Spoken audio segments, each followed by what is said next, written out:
Hello my dear students, welcome back to Ajeeb Singh academy. तो my dear friends, स्वागत है आप सभी का। चलिए हम बात कर रहे थे class 12th IT question answers के ऊपर। तो जैसा कि हमने 20 क्वेश्चंस आपको दिए थे ऑपरेटर से रिलेटेड, तो आइए 21 क्वेश्चंस को देखते हैं कि यहाँ पे पूछ रहा है कि if a is equal to 20 and b is equal to 20, a is equal to 30 and b is equal to 20, what will be the value of a modulus equal to b। जैसा कि यहाँ पे आपको मैंने बताया था कि अगर फर्स्ट वैल्यू मतलब a b से स्मॉलर होगा तो जो नंबर होता है वो इटसेल्फ मॉडुलस आ जाता है, रिमाइंडर आ जाता है। अदरवाइज क्योंकि अब a is the greater than b है, तो यहाँ पे 30 को आप 20 से डिवाइड करोगे तो जो रिमाइंडर मिलेगा, क्योंकि बोथ आर द इंटीजर, तो you can't give the quotient in a point. आपको क्वोशिएंट इंटीजर वैल्यू में ही देना होगा। In that case you will get a remainder that is the 10। Write a Java program to develop an application in Java to calculate area and perimeter of circle। Sample question paper से लिया गया question है। जैसा कि देखिए यहाँ पे float, radius, area and perimeter, क्योंकि आपको एरिया ऑफ सर्कल का program, area and perimeter of circle का प्रोग्राम बनाना है, तो इसके लिए आपको एक रेडियस वेरिएबल की जरूरत होगी, एक एरिया वेरिएबल की जरूरत होगी और एक पेरीमीटर की। उसके बाद हम क्या कर रहे हैं, टेक्स्ट फील्ड 1 से हम डेटा को फेच कर रहे हैं, जो डेटा हमारा रेडियस की वैल्यू होगी। फिर हम एक एक्सप्रेशन यहाँ पे हमने लिखा 3.14 मल्टीप्लाई रेडियस, ये एरिया का फॉर्मूला होता है पाई आर स्क्वायर। फिर पेरीमीटर का फॉर्मूला होता है 2 पाई आर, जहाँ पे पाई की वैल्यू 3.14 है और रेडियस की वैल्यू तो हमने इनपुट ही करा रखी है। उसके बाद जे टेक्स्ट फील्ड 2 में सेट टेक्स्ट कर दिया, फ्लोट डॉट टू स्ट्रिंग करके एरिया डिस्प्ले कर दिया और फ्लोट डॉट टू स्ट्रिंग करके पेरीमीटर हमने डिस्प्ले कर दिया। राइट अ जावा प्रोग्राम, ये भी सीबीएसई क्वेश्चन पेपर से लिया गया पेपर है। ये क्वेश्चन है, write a Java program to develop an application Java to calculate total amount after inputting the price and quantity. तो इस क्वेश्चंस में क्या कह रहा है, अब आपको प्राइस एंड क्वांटिटी इनपुट करके टोटल अमाउंट कैलकुलेट करना है। तो ये हमने प्राइस क्वांटिटी टोटल अमाउंट नाम की फ्लोट डेटा टाइप का वेरिएबल हमने डिक्लेयर किया। उसके बाद हम टेक्स्ट फील्ड से डेटा को एक्सट्रैक्ट कर रहे हैं और उसको फ्लोट डेटा टाइप में ट्रांसलेट कर रहे हैं, कन्वर्ट कर रहे हैं, और वो वैल्यू स्टोर कहाँ हो रहा है, प्राइस के अंदर में। ठीक उसी तरीके से जे टेक्स्ट फील्ड 2 से हमने गेट टेक्स्ट किया, उसकी वैल्यू को फ्लोट डेटा टाइप में कन्वर्ट किया फ्लोट डॉट पास फ्लोट से। पास फंक्शंस का काम क्या होता है, स्ट्रिंग वैल्यू को न्यूमेरिक वैल्यू में कन्वर्ट करना। जैसे इंटीजर डॉट पास इंट इंटीजर में कन्वर्ट करता है, फ्लोट डॉट पास फ्लोट फ्लोट में कन्वर्ट करता है, और वैल्यू को हमने क्वांटिटी वेरिएबल में स्टोर कर लिया। टोटल अमाउंट कैलकुलेट करने के लिए हमने अरिथमेटिक ऑपरेटर का इस्तेमाल किया, प्राइस इनटू क्वांटिटी कर लिया, और ये result with the help of the assignment operator आपने टोटल अमाउंट में स्टोर कर लिया। अब जे टेक्स्ट फील्ड 3 के अंदर में सेट टेक्स्ट मेथड की मदद से, गेट टेक्स्ट है तो हम टेक्स्ट फील्ड के अंदर जो वैल्यू होती है उसे एक्सट्रैक्ट करते हैं, सेट टेक्स्ट की मदद से हम उसके अंदर वैल्यू को राइट कर रहे हैं। Float dot to string total amount क्योंकि एक फ्लोट वैल्यू है, उसको स्ट्रिंग में कन्वर्ट करके टेक्स्ट फील्ड को दे दिया गया। हमेशा ध्यान रखिएगा, टेक्स्ट फील्ड के अंदर वैल्यू हमेशा ही स्ट्रिंग के फॉर्मेट में होती है। Write a Java program to develop application Java to calculate area of right angle triangle. CBSE sample question पे, सीबीएसई क्वेश्चन पेपर से लिया गया क्वेश्चन है। तो राइट एंगल का फॉर्मूला होता है 1/2 मल्टीप्लाई बेस इनटू हाइट। तो आपको सबसे पहले वेरिएबल डिक्लेयर करने होंगे, तो हमने float, base, height and area नाम के वेरिएबल को डिक्लेयर किया। 3 वेरिएबल हमने लिया फ्लोट डेटा टाइप का। फिर जेटेक्स्ट फिल 1 से डेटा को एक्सट्रैक्ट किया और गेट टेक्स्ट की मदद से वहां से फेच कर रहा हूँ। फेच करने के बाद उसे फ्लोट टाइप में कन्वर्ट कर दिया, क्योंकि बेस हमारा फ्लोट वैल्यू है। उसी तरीके से जेटेक्स्ट फिल 2 से हमने गेट टेक्स्ट किया और फिर उसे फ्लोट में कन्वर्ट कर दिया और उसे हाइट को दे दिया। अब ये जो फॉर्मूला है एरिया इक्वल टू 1/2, ये हम ऐसे नहीं लिख सकते हैं जावा के अंदर में। तो हमें क्या करना होगा, यहाँ पे /2 लिखना होगा, क्योंकि आपको सेम फॉर्मेट में कोडिंग करनी चाहिए जिस फॉर्मेट में आप वहां टाइप कर सकते हैं नेटविंस आईडी के अंदर में। ऐसा नहीं कि आप उस फॉर्मेट में लिख दें जिस फॉर्मेट में आप नोटबुक में या अपने वर्ड फाइल में लिख रहे हैं। उसके बाद आपने क्या करना है, एरिया कैलकुलेट हो गया। कैलकुलेट होने के बाद jtextfield 3 dot set text method की मदद से जेटेक्स्ट फिल 3 के अंदर में उस वैल्यू को डिस्प्ले कर देना है। नेक्स्ट क्वेश्चन फिर again CBSE sample question paper से लिया हुआ है। Write a Java program to develop an application to accept sales of a company of 4 quarters and calculate the total yearly sale and display the same. तो यहाँ पे quarter 1, quarter 2, quarter 3, quarter 4 के नाम से 4 वेरिएबल, टोटल के नाम से एक वेरिएबल और टोटल सेल के नाम से एक वेरिएबल लिया गया। फ्लोट डॉट पास फ्लोट की मेथड की हेल्प से टेक्स्ट फिल 1 से डेटा को एक्सट्रैक्ट करके उसे फ्लोट में कन्वर्ट किया गया। टेक्स्ट फिल 2 से गेट टेक्स्ट की मदद से डेटा को एक्सट्रैक्ट करके फिर फ्लोट मेथड की मदद से फ्लोट डॉट पास मेथड से फ्लोट में कन्वर्ट करके Q2 को दे दिया गया। तो इस तरह से Q1, Q2, Q3 में 4 में हमने वैल्यू एक्सट्रैक्ट कर लिए, फिर हमने उसको ऐड कर दिए अरिथमेटिकल ऑपरेटर की मदद से, और एट लास्ट टेक्स्ट फिल 5 के अंदर में उस वैल्यू को आपने क्या किया, डिस्प्ले कर दिया with the help of set text.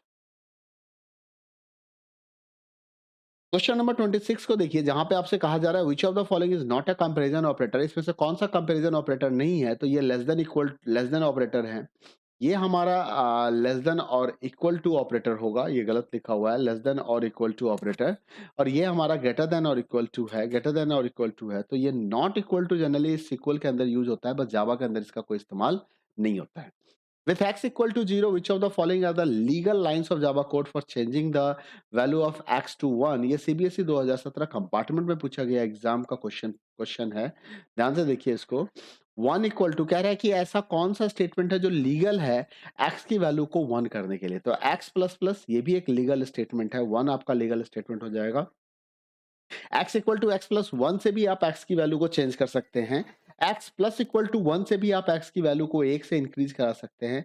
लेकिन x equal two plus one ये एक एरर स्टेटमेंट है, ऐसा कोई ऑपरेटर हम नहीं होता, हम नहीं लिख सकते हैं। तो 1 2 3 जो इसका सही जवाब है। क्वेश्चन नंबर 28 को देखिए, जहां पे आपसे कहा जा रहा है which of these operators can be use to concatenate two or more string object. ये क्वेश्चन मैंने अभी आपसे पीछे भी पूछा था, पिछले सेट में भी आपने अगर ध्यान दिया होगा तो ठीक है। एक्चुअली प्लस ऑपरेटर का दो यूज होता है जावा के अंदर में। एक प्लस ऑपरेटर अर्थमेटिक ऑपरेशंस के लिए, यानी कि एडिशन ऑफ टू नंबर्स के लिए काम करता है, और एक प्लस ऑपरेटर स्ट्रिंग कॉन्केटनेशन के लिए काम करता है, जिसका इस्तेमाल हम सिस्टम डॉट आउट प्रिंटलन के साथ कई बार हम लोगों ने करके देखा है, और हम कई बार करते भी हैं। और ऊपर भी देखता हूँ कोई स्टेटमेंट हमने लिखा होगा तो मैं दिखा भी दूंगा आपको। सिस्टम डॉट आउट प्रिंट, आप देखिए यहाँ भी आपने जब प्लस एक्स किया है, प्लस रिजल्ट 2 किया है, इसका मतलब आप क्या कर रहे हो कि स्ट्रिंग वैल्यू के साथ एक बुलियन वैल्यू को आपने यहाँ पे कॉन्केटनेट करने की कोशिश की है।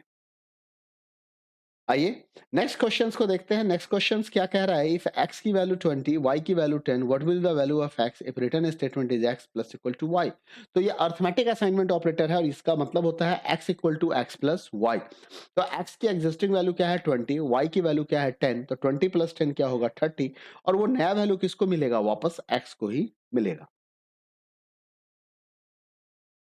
नेक्स्ट क्वेश्चन है what is the output of the relational operator. तो ध्यान रखिएगा, रिलेशनल ऑपरेटर हमेशा ही हमें बुलियन वैल्यू वापस करता है, that is the true and false. जब कभी भी आप greater than, less than, not equal to, less than equal to, greater than equal to या इक्वल टू कंपेयर करते हैं, तो आपको जो रिजल्ट मिलता है वो ट्रू फॉल्स मिलता है, और ट्रू फॉल्स वैल्यू को हम बुलियन वैल्यू के नाम से जानते हैं। क्वेश्चन नंबर 31 है, consider the following statement. CBSE 2019 compartment exam में पूछा गया क्वेश्चन है। A is equal to first, and A equal to 10, sorry, and A double equal to 10. This is the first statement, this is the second statement. Is there any difference between two statements? Justify your answer. तो answer है यहाँ पे कि yes, इन दोनों ये statement में difference है। अब आप बताइए ये कौन सा ऑपरेटर है, this is the assignment operator, और ये कौन सा ऑपरेटर है, this is the equal to operator. Assignment operator क्या करेगा, the value of 10 is going to be assign to the a. 10 जो है ए को असाइन कर दिया जाएगा, और ये क्या करेगा, it's going to compare and going to check कि is the value of A is equal to 10, क्या ए 10 के इक्वल है। तो ये इस चीज को यहाँ पे चेक कर रहा है। नेक्स्ट क्वेश्चन नंबर 32 को देखिए, what will be the output of the following code and why. Public class first, public static void main string r, system dot out println 2 plus 0 plus 1 plus 8 plus welcome, and welcome plus 2 plus 0 plus 1 plus 8। देखिए ये बहुत ही काफी अच्छा programme है, और ये questions पूछा गया था, ठीक है। तो अगर आप इस क्वेश्चंस को बना के इसका सॉल्यूशन बता सकते हैं तो स्टेट कमेंट में जरूर लिखिएगा इसके आंसर को, बिना सॉल्यूशन को चेक किए हुए देखे हुए। अब मैं आपको बताता हूँ कि यहाँ पे ऐसा क्यों हो रहा है और ऐसी आउटपुट क्या हो रही है। जब आप पहले वाले स्टेटमेंट का आउटपुट चेक करेंगे तो इसका आउटपुट आएगा 11 वेलकम। लेकिन जब आप दूसरे वाले प्रिंट एलन का आउटपुट को चेक करेंगे तो यहाँ पे मैसेज आएगा वेलकम 2018। अब इसका रीजन क्या है ये भी मैं आपको बताना चाहूंगा। जैसा कि आप सभी को पता है कि प्लस ऑपरेटर के दो बिहेवियर होते हैं। जैसे इस प्लस ऑपरेटर के लेफ्ट और राइट में देखा जाए, plus is the binary operator, इसको दो ऑपरेंड की रिक्वायरमेंट है। तो इस प्लस के लेफ्ट में क्या है, इंटीजर वैल्यू, और राइट में क्या है, इंटीजर वैल्यू। तो ये क्या करेगा, ये एड ऑफ टू नंबर्स करेगा और इसको प्लस कर देगा। तो 2 प्लस 0 2 हो जाएगा। फिर क्या होगा, ये 2 प्लस 0 2 को 1 के साथ प्लस करेगा, 3 हो जाएगा। 3 प्लस 8 के साथ करेगा तो ये 11 हो जाएगा। इस तरीके से ये हमारा कैलकुलेट हो जाएगा। उसके बाद अब इस पूरे का सम जो है वो 11 है, और ये प्लस के बाद आपका एक स्ट्रिंग वैल्यू आ गया। तो इंटीजर प्लस स्ट्रिंग अगर लिखा हुआ होगा तो ये प्लस ऑपरेटर कॉन्केटनेट का काम करेगा, और ये क्या करेगा, इसको कॉन्केटनेट कर देगा, तो 11 वेलकम हो जाएगा। अब क्योंकि यहाँ पे पहली वैल्यू स्ट्रिंग है, उसके बाद +2 लिखा हुआ है, क्योंकि इसका जो ऑपरेशन होता है वो लेफ्ट टू राइट होता है, जैसे यहाँ भी लेफ्ट टू राइट हो रहा था। फर्स्ट लेफ्ट का कैलकुलेशन हुआ, फिर राइट की तरफ मूव किए, यहाँ भी कुछ ऐसा ही होगा। तो वेलकम +2 लिखा हुआ है, तो ये क्या करेगा, वेलकम टू स्ट्रिंग कन्वर्ट करके देगा कुछ। यहाँ पे देखिए पहले वाले का रीज़न मैंने दिया हुआ है कि पहले वाले को जब हम एग्जीक्यूट करा रहे थे, तो कुछ इस तरीके से वो एग्जीक्यूट होता जा रहा था, एक सीक्वेंस था। लेकिन जब आप दूसरे वाले को एग्जीक्यूट करा रहे हो, तो क्या हो रहा है, welcome +2 +0 +1 +8 it's convert in the welcome two. अब ये ध्यान दीजिए, इसका आउटपुट, इस दोनों का आउटपुट यहाँ पे क्या मिल रहा है, वेलकम टू प्लस 0 जब हमने किया तो welcome two 0, welcome two 0 plus 1 किया तो वेलकम टू 0 1, और वेलकम टू 0 1 प्लस 8 किया तो welcome two 0 1 8, and it is an string value. ठीक है, तो कुछ इस तरीके से यहाँ पे आउटपुट देखने को मिलेगा। तो ये रहा ऑपरेटर वाले क्वेश्चन से वो सारे क्वेश्चंस जो मैक्सिमम इंपॉर्टेंट हो सकते हैं आपके लिए और आने वाले एग्जाम के लिए। मिलते हैं अगले वीडियो में, जहां पे फिर एक नए टॉपिक के क्वेश्चन आंसर को लेके आऊंगा। वीडियो पसंद आए तो वीडियो को लाइक करें, शेयर करें, चैनल सब्सक्राइब नहीं किया तो सब्सक्राइब कर ले। Thank you, bye bye, take care.